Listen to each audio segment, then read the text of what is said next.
And good afternoon. Welcome into Market Talk for this Tuesday, May 3rd. Great to have you with us once again, broadcasting live from Washington, D.C., day two of the National Association of Farm Broadcasting Washington Watch Fly-In. Great to be with you once again. I'm your host, Jesse Allen. Thanks for joining us. Find us online. MarketTalkAg.com is our home on the web. MarketTalkAg.com is where you can find us. All of our social media links, streaming sources, radio affiliates, and much more. It's all at markettalkag.com. Well, we saw a bit more selling throughout the grain trade here today as we take a look at the closing markets. Cattle futures were a bit higher again today, so plenty of things to discuss, and let's dive in. Let's bring in our good friend Jim McCormick with agmarket.net today. Jim, good afternoon to you, sir. Great to have you back on. How are you? Good, Jesse. Thanks for having me on. I appreciate it. Well, we appreciate the time, Jim. Let's dive right in. You know, we came in yesterday, Monday, a lot of selling pressure in quartered soybeans. We sharply lower, and today kind of followed through again. It looked like just your thoughts, overview of the trade and price action here that we saw on Tuesday. All right. Well, first I want to start with yesterday. Yesterday, Jesse, I think was a little bit more of a kind of risk off. We do have the Fed meeting tomorrow. Mm-hmm. Everyone's anticipating at least a half-point increase. I'm in that camp. The real question is going to be the verbiage of, are we going to get another half-point increase in the next round? So I think that kind of generated a little bit of risk off yesterday. Today, I think it was a little bit of disappointment to the planting progress reaction. The planting progress for corn came in around 14% planted, lower than the average trade guess, and quite a bit lower than we were a year ago, which is around 42%, and lower than the average five-year pace, around 33%.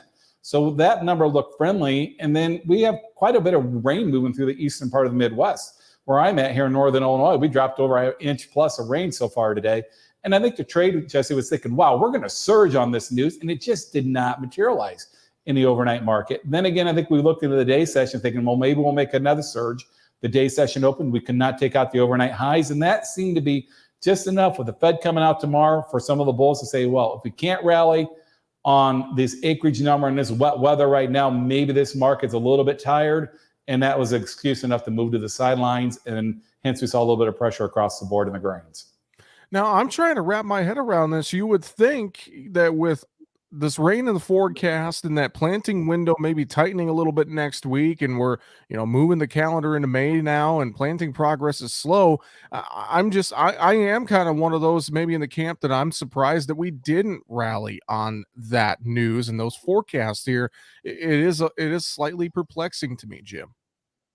Well, I think if you want to look at probably for the reasoning, I think maybe be the longer term maps.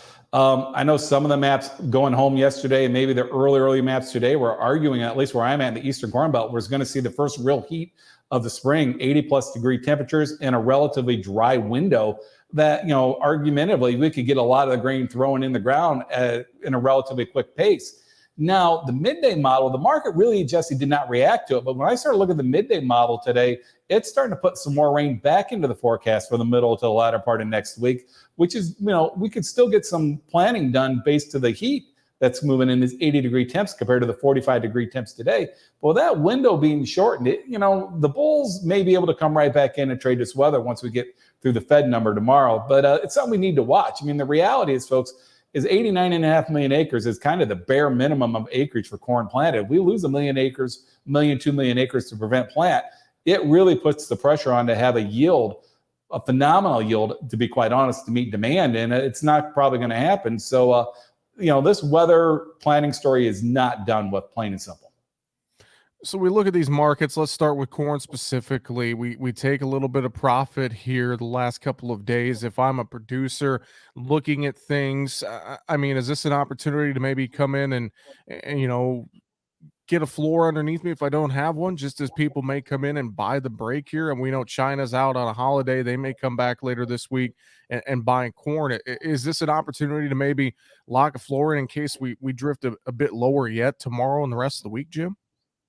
I think it's something you need to consider. I mean, the reality is, like on this new crop corn, Jesse, we're right up against that 20-day moving average. If you plug that chart up, folks, on any of your apps you look at, we haven't been below that 20-day moving average this whole bull run up. A technical close below that would be a little bit of a red flag. So this may be the time to come in and consider buying puts just as a way to lay off risk.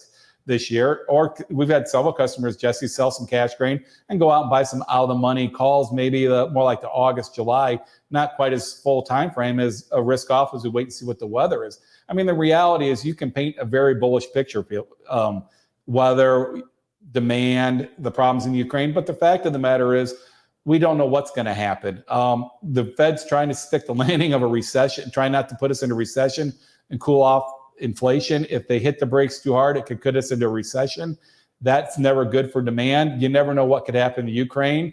So the situation there is, the cost of putting this crop in is going to be very, very expensive. You do not want to end up selling this crop below the cost of production. So our argument is use the market. Consider buying puts, selling cash, buying calls to maintain that risk. But yeah, something you might consider, no doubt about it, especially going into next week's report. We do have a WASDE report, Jesse. It's a big one because it's the first one of the new crop. And when our group looks at it, the reality is it's hard to expect us to get a bullish number. Traditionally, they use the acreage survey number, 89.5 million acres. But more importantly, they use trend yield. That trend yield's about 181. So if you take a 181 times a normal harvested acreage, roughly 92% of what we plant, even using the current demand estimate, which is unchanged year to year, your carryout's going to be about 1.4. Now that's not tight. 1.4 billion is not tight.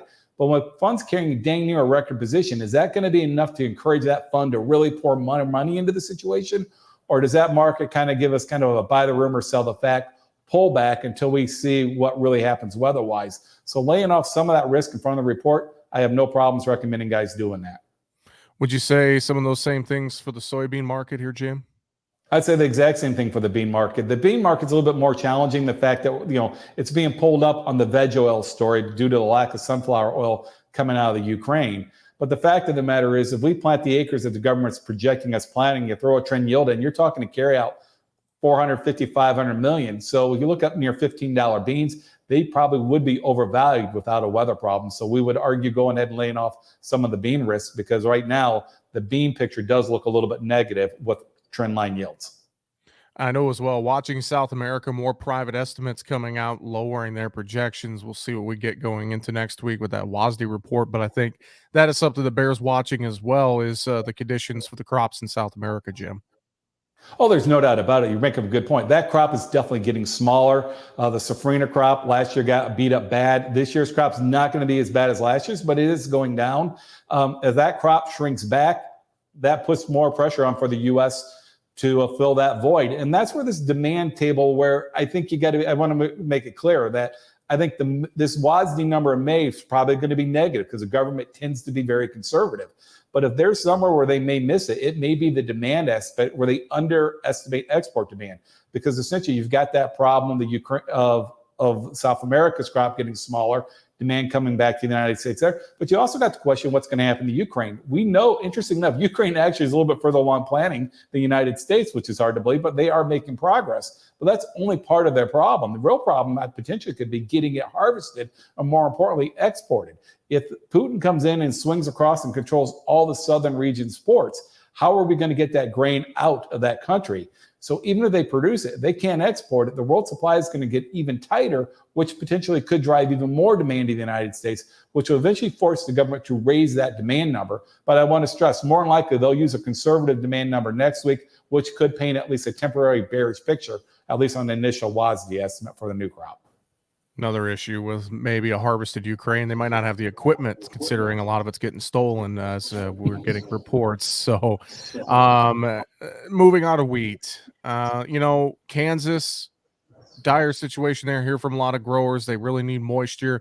Looks like they're getting some in the forecast. So you look at the wheat markets, Jim, what's your thoughts there with some of this rain in the forecast? Is it too little too late, or is it just in time? What are you thinking here? Well, it's wheat. And as they say, wheat has 9 lives. And some of our customers say we're on live 8, live 9. This may be the one that dodges a bullet. But but not everyone's going to get the rain. This rain is really hit and miss. Kansas is going to get a lot of Oklahoma, Texas, not a lot is going to get it. That may counterbalance it. The spring wheat we need to keep an eye on. They're really getting too much rain in the Dakotas. So I think wheat as a whole is probably going to be more of a sideways trade near term, so we really get a handle of what this wheat crop does. And also we got to see what happens. Like I said, just like in the corn come out of Ukraine, we've got to see how the wheat comes out. Ukraine's one of the biggest bread baskets of the world. A lot of people are very concerned about the price of food in the world because of the lack of Ukrainian exports. So there are always reports that Russians are taking some of the wheat out of Ukraine and bringing it back to Russia. Now, is that going to make it on the international market, or is it just going to be a way for Putin to feed his own people cheaper grain prices as they try to offset the sanctions? I don't know, but the reality is if you can't get that Ukrainian wheat onto the world market, it will potentially force more demand to the United States. But near term, I'd be looking for more of a sideways trade. Jim, let's move over to livestock. Cattle markets yesterday, very strong day. Today, a little more follow through. I look at the stock market kind of seesawing around today, a little quiet there. So not much impacts from the stock market, it appears. But looking at cattle here this week, a really strong start to the week overall, Jim. Strong start of the week. It went down the moving averages, held and tested the moving averages. I think in general, the cattle should be studied a little bit higher, Jesse. I know I've mentioned this before that, the economy is definitely tough. There's no doubt about it. Inflation is high for everybody.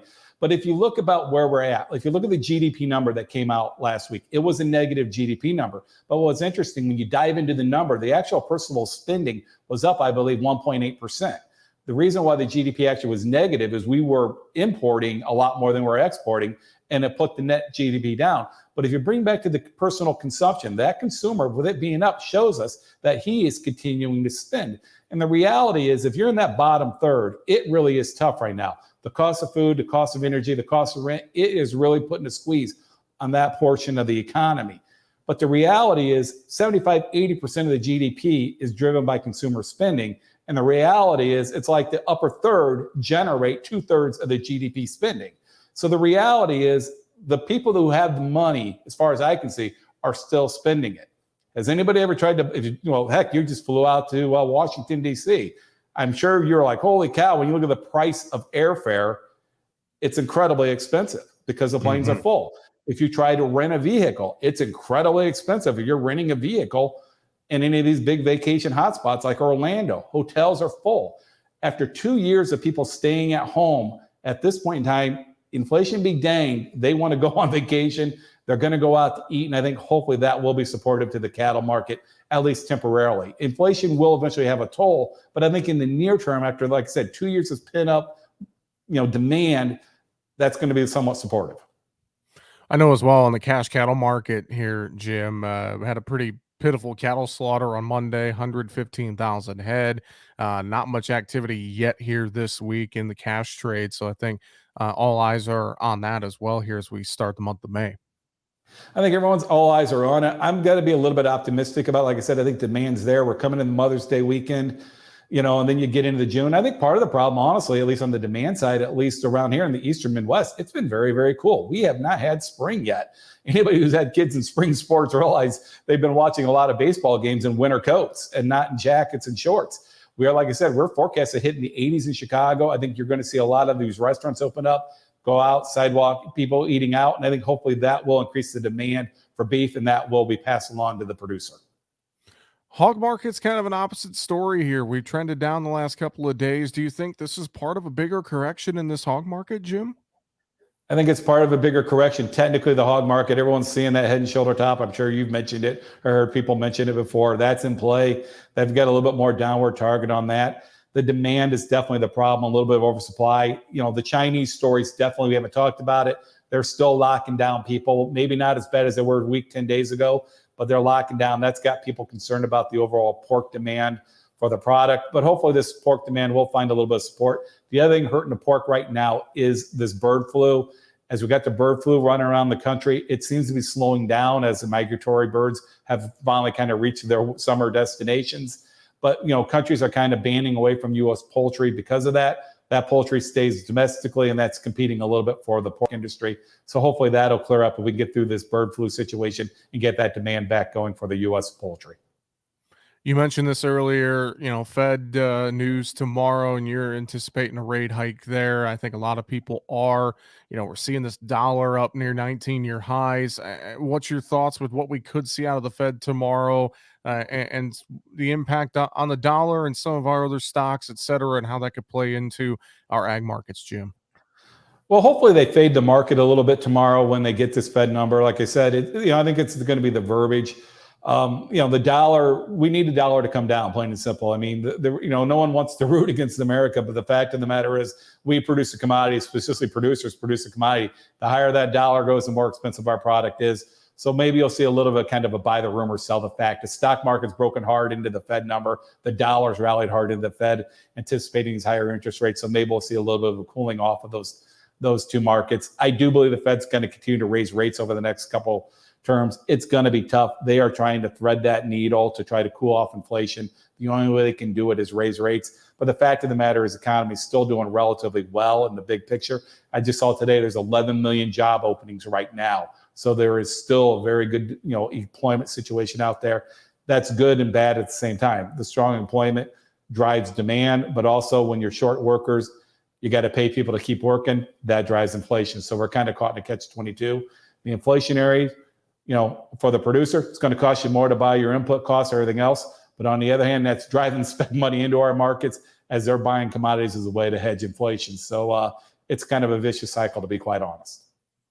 Well, Jim, great insight as always. Before we run out of time, floor is yours. Any final thoughts on this Tuesday? The only final thoughts I'd give folks is, don't, as bullish as the rhetoric is out there, do not be afraid to lay off risk. What does go up does go down. I do like to point out to people, remember, there's probably somebody out there right now still owns crude oil at $130 a barrel, from the day the war started, and we're $30 lower. We do not know when the top's in.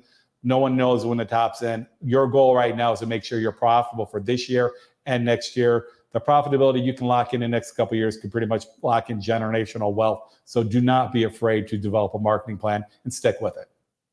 Jim, if producers need advice with their marketing plan, I know they can reach out to you and the team at agmarket.net. You guys have a lot of great resources to help them. What's going to be the best way to do that? You can go to agmarket.net to reach us, or reach me directly at 815-665-0461, or reach any of the Ag Market team members at 844-424-6758.